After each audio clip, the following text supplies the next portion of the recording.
E se a Bíblia que você lê fosse apenas uma versão censurada? Há um livro, escrito pelo sétimo patriarca, que contém a história que o dogma tentou enterrar, a origem da corrupção divina na Terra. Não se trata de metáforas, mas de anjos renegados que desceram do céu, seduzidos pela humanidade.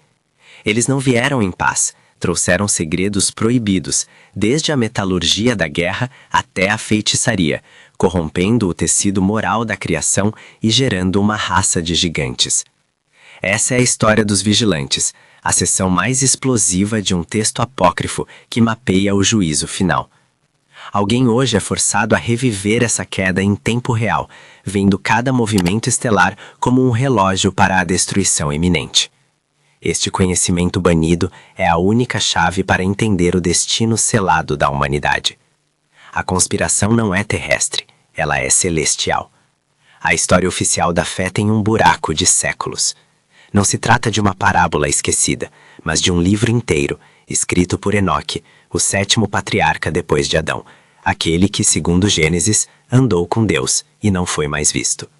Este texto, banido do cânone bíblico por conter doutrinas consideradas perigosas e incompatíveis com o dogma estabelecido, não apenas complementa Gênesis, ele o reescreve, oferecendo uma cosmologia radicalmente diferente sobre a origem do pecado e da corrupção na Terra. A exclusão deste livro não foi um acidente teológico, mas um ato de censura para enterrar o relato da primeira e mais grave conspiração celestial. O livro dos vigilantes, a seção mais explosiva deste apócrifo, detalha a queda de 200 anjos de alta patente, seres celestiais conhecidos como os vigilantes. Eles não caíram por orgulho de desafiar a Deus diretamente, mas por luxúria e sedução. Reunidos no Monte Hermon, estes seres juraram um pacto de rebelião, decidindo descer à terra para coabitar com as filhas dos homens. A descida não foi um erro acidental, foi um ato deliberado de quebra da ordem cósmica. A traição desses seres celestiais residiu em ensinar segredos que eram exclusivos do domínio divino. Eles não trouxeram luz espiritual, trouxeram ferramentas de destruição e vaidade. O líder da rebelião, Azazel, ensinou a metalurgia, a arte de forjar espadas, escudos e armas de guerra, transformando a humanidade em predadores de si mesmos. Antes disso, a humanidade não conhecia a guerra organizada. Juntamente com a arte da guerra, vieram os segredos da feitiçaria, o uso de raízes e encantamentos, e a astrologia, a leitura dos sinais celestes para fins profanos. Outros vigilantes trouxeram a cosmética, o uso de tinturas e adornos, estimulando a vaidade e a infidelidade, corrompendo o corpo e a mente. Essa transferência de conhecimento proibido corrompeu o tecido moral da criação, acelerando o declínio humano de forma irreversível. O resultado direto desta união profana entre o celestial e o terrestre foi o nascimento dos Mefilim, os gigantes. Estes não eram apenas homens grandes, eram seres híbridos, cuja violência e fome desequilibraram o planeta. Eles consumiam todos os recursos, e quando não havia mais o que comer, voltaram-se para o canibalismo, devorando a própria humanidade. Enoque, o vidente, foi o único a ser levado aos céus para testemunhar a indignação divina e receber a sentença. Ele viu que cada estrela, cada movimento planetário, era um mecanismo de um relógio cósmico que marcava o tempo exato para a retribuição. A corrupção não era apenas social ou moral, era estrutural, exigindo uma purificação total. O conhecimento banido de Enoque revela que a primeira era da humanidade foi condenada não por um erro humano simples, mas por um pacto de anjos renegados que trouxeram a tecnologia da destruição. O livro de Enoque transcende a simples narrativa apócrifa. Ele funciona como um manual de cosmologia divina, detalhando a estrutura do universo de uma forma que desafia a simplicidade do Gênesis canônico. Para Enoque, o cosmos é uma máquina de precisão, onde o tempo não é uma abstração, mas um mecanismo físico regido pelos movimentos celestes.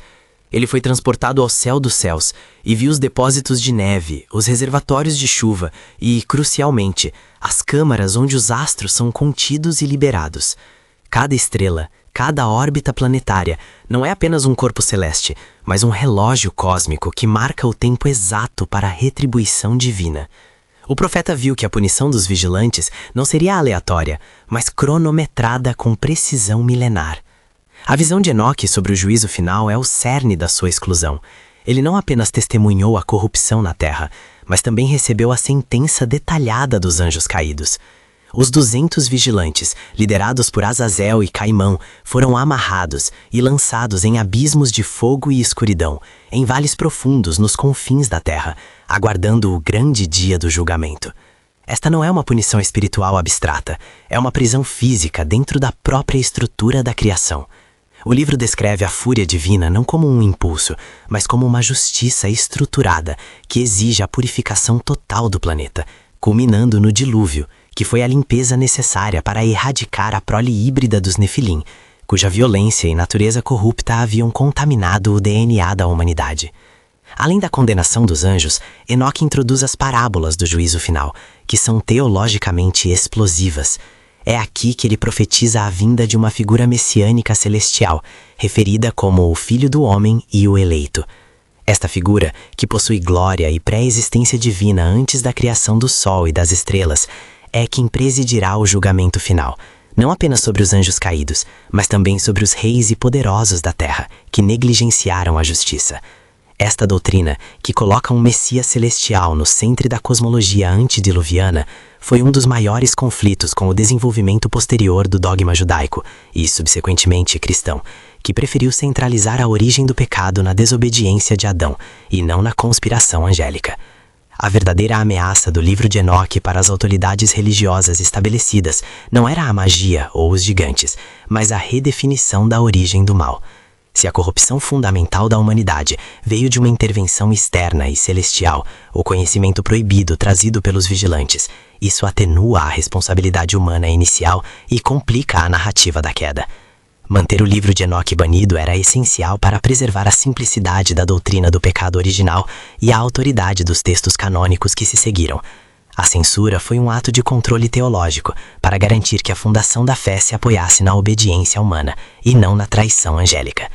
A carta de Enoque é, em essência, o testamento final de um profeta, que viu o mapa completo da conspiração e da retribuição, um mapa que a fé organizada tentou desesperadamente enterrar para sempre. O conhecimento banido, portanto, não é apenas uma curiosidade histórica, mas a chave para entender a profundidade da corrupção que exigiu a intervenção total do cosmos. A censura do livro de Enoque não foi um acidente histórico, mas uma decisão estratégica e definitiva que moldou a fundação de milênios de fé. Ao banir a narrativa dos vigilantes e a corrupção angélica, as autoridades religiosas garantiram que o foco da falha humana permanecesse estritamente em Adão e Eva, simplificando a equação do pecado original e, crucialmente, mantendo o controle sobre a doutrina da redenção. O mapa cósmico de Enoque, que detalhava a prisão física dos 200 anjos caídos em abismos de fogo e a cronometragem exata da retribuição divina, era demasiado complexo e perigoso para a narrativa de obediência que se buscava estabelecer. O profeta, que viu o universo como um relógio de punição, teve sua voz silenciada para que a humanidade pudesse aceitar uma versão mais palatável e controlável de sua própria queda. O desfecho desta batalha não é a destruição do livro, pois ele sobreviveu em fragmentos e cópias apócrifas, mas sim a sua exclusão da consciência coletiva. A carta de Enoque, o testamento final de justiça e retribuição, foi enterrada sob o peso do dogma, mas seu conteúdo permanece como uma advertência eterna. O que Enoque testemunhou foi a verdade de que o mal na Terra não é apenas uma fraqueza inerente, mas o resultado de uma intervenção celestial maciça e deliberada. A visão do Messias celestial, o Filho do Homem pré-existente, que presidiria o julgamento dos reis e dos anjos, colidia frontalmente com as expectativas messiânicas que se desenvolviam, exigindo que o texto fosse neutralizado. A resolução final é que o juízo final, conforme profetizado por Enoque, não depende da aceitação humana de seu livro. Os mecanismos celestes que ele descreveu, os depósitos de neve, as câmaras de chuva e os astros contidos, continuam a girar, marcando tempo para o dia da purificação.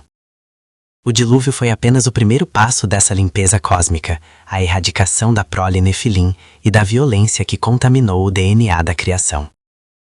O legado de Enoque, portanto, não é apenas uma curiosidade bíblica, é a chave para entender a profundidade da conspiração que exigiu uma intervenção total do cosmos. A censura foi bem-sucedida em manter a simplicidade da fé, mas falhou em apagar a verdade de que a primeira era da humanidade foi condenada por um pacto celestial e não apenas por uma maçã. O vidente do passado, Jordão de Matos, e todos aqueles que buscam o conhecimento banido, carregam o fardo de saber que a história oficial é incompleta e que a verdadeira origem do mal reside nas estrelas caídas. O livro de Enoque permanece como o mapa não autorizado da catástrofe cósmica, um lembrete de que a justiça divina é estruturada, inevitável e cronometrada com precisão milenar, independentemente do que o cânone decida omitir. A verdade, embora banida, aguarda o momento de sua própria revelação final. Se você mergulhou na queda dos vigilantes, inscreva-se e deixe seu like para não perder os próximos segredos épicos.